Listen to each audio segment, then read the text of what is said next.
Guys আমি ভীষণ nervous feel করছি, কেন বলো তো? কারণ যার গান শুনে আমি বড় হয়েছি, যার আমি বিশাল বড় ফ্যান, আমি তার সামনে বসে আছি। আচ্ছা আমি তোকে হিন্টস দিচ্ছি, চলো। তার ফেভারিট কালার হচ্ছে ব্লু। আচ্ছা সেকেন্ড হিন্টস হচ্ছে তার ফেভারিট ফুল হচ্ছে হাসনুহানা। গেসু ফুল নয়, ফুল। তো দাদা তুমি তো লং ড্রাইভে আসলে সেই কলকাতা থেকে এখানে, তো সেটা রাইট ড্রাইভ ছিল না রং ড্রাইভ ছিল? নাকি লেফট ছিল জানি না, ম্যাপটা দেখা হয়নি কারণ আমি এরোপ্লেনে ছিলাম। আচ্ছা দাদা, ফসিল 7 তোমার রিলিজ করলো, তো তুমি কি সামহাউ ধোনি ফ্যান, মানে থালা ফরা রিজন? তুমি কি রোনাল্ডো নাকি ধোনি? আমি তো তোমার ফ্যান। ও, তো নীল রংটা কি তোমার এখনো ফেভারিট আছে নাকি কালার চেঞ্জ করেছো? আকাশের কালারটা যেরকম থাকে সেরকম চেঞ্জ করে যায়।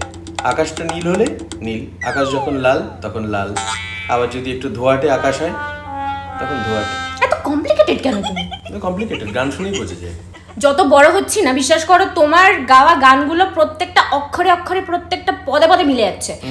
আশেপাশে সব মানুষরা সত্যিই বিষাক্ত গো। এত আগে কি করে রিয়েলাইজ করেছিল? মিলেনিয়াম শোনো তাহলেই বুঝতে পারবে, ওখানে আমার ভবিষ্যৎবাণীর কথা আছে। সত্যি বলতে কি দাদা বলো তো, এখন আর জীবনটা না সত্যি সোজা পথে চলে না। চলবার কথাও নয়। তুমি কি আমাকে না তুমি কি আমাকে আজকে চাটার জন্য এসছো কলকাতা থেকে শিলিগুড়িতে? লেফট রাইট তো তুমি আগে বলেছো। ওকে, লাস্ট এন্ড ফাইনাল কোয়েশ্চেন, শিলিগুড়িতে এসে তোমার কেমন লাগছে, স্পেশালি আমার সাথে দেখা করে? তোমার সঙ্গে দেখা করে খুব ভালো লাগছে, তার কারণ তুমি যে তোমার যে বক্তব্যগুলো বিভিন্ন রিলস এর মাধ্যমে আসে, সেগুলো সত্যি সত্যি আমাদের খুব কাজে লাগে। কারণ আমরা খুব মানে জ্ঞান পাই, মানে যেরকম তুমি পেয়েছো জীবন চলছে না সোজা পথে আমার গান থেকে পেয়েছো, তেমনি তুমি যা যা বলো সেগুলোর থেকে আমরাও পাই।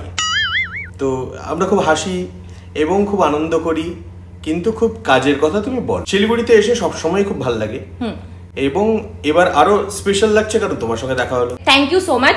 এটা একটু বাংলা ভাষা তোমাকে যদি বলতে বলা হয় যে শিলিগুড়িতে এসে তোমার কেমন লাগছে, সেটা তুমি কি বলবে? দারুণ লাগছে।